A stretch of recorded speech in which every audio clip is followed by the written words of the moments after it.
This is because the critical issues Kenyans have continued to raise on the ground regarding development projects fail to be captured ultimately by the report of the Auditor General.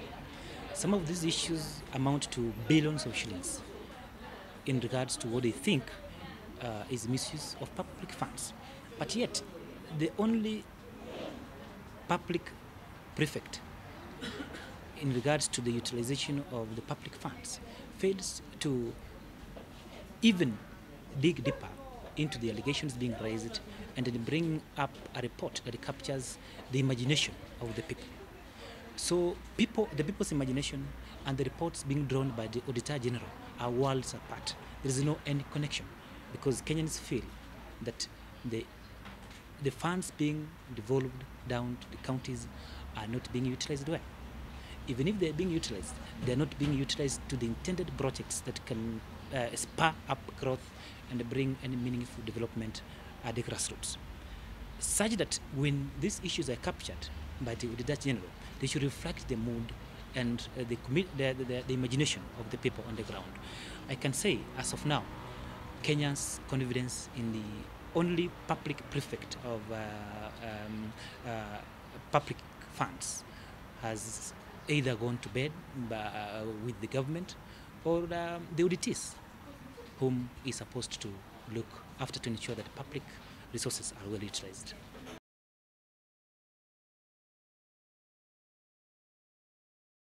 You see, after this new system of devolution came up, Kenyans had high hope that it could trickle down the meaningful development that had been happening at the national government. Over the years, Kenyans have continued to believe that much of the resources that were supposed to spur growth at the grassroots have continued to be held by the national government.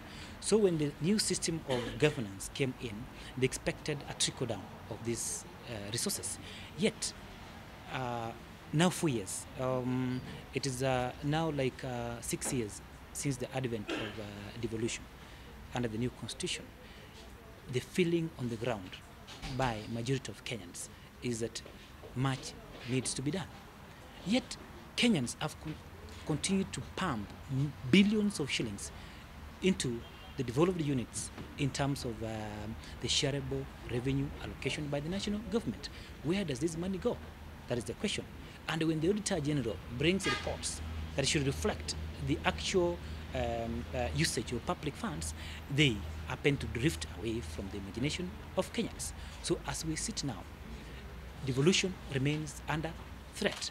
This is because the massive resources that have been churned down to the counties are at risk of being misused by public officials. And the Auditor General lacks now the capacity to even follow.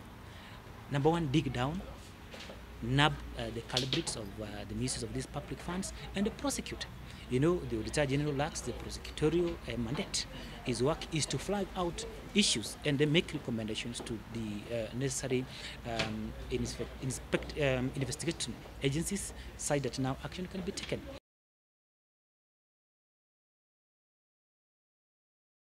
It's because, as I've said, they do not capture the imagination of Kenyans at all. And number two, you know, these audit reports form the basis from which Kenyans can monitor how their monies are being spent at the grassroots. As it is now, as I've said, these reports are just an imagination, as the senators have called it, an imagination of the office of the Auditor General. And my thinking is that as much as many senators have declared their interest to run for, to challenge incumbent governors at the grassroots, that should not be the excuse to bar them from monitoring and prefecting over utilization of funds at the grassroots. I believe that with this remaining 1 year into the next general election, we expect a lot of tendency, and you know, the human nature is such that when we are approaching some excitement levels. The kind of vigilance among Kenyans, the kind of vigilance among political leaders, and even state officers tend to decline.